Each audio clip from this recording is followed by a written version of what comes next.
life is art. How you dress, the way you love someone, how you talk, your smile, your personality. So if all those little components are not feeling reflective of your creative soul, you feel like blah, blah, blah, blah, unauthentic, unexpressed, mediocre.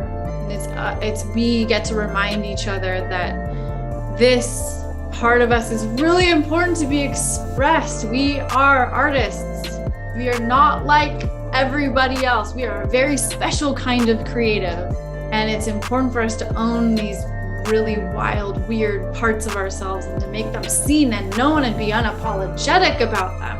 So if something in your home isn't reflective of who you are, like, well, question it. Something in your studio you're doing just because that's what they had available at the art store for you to buy, think outside the box.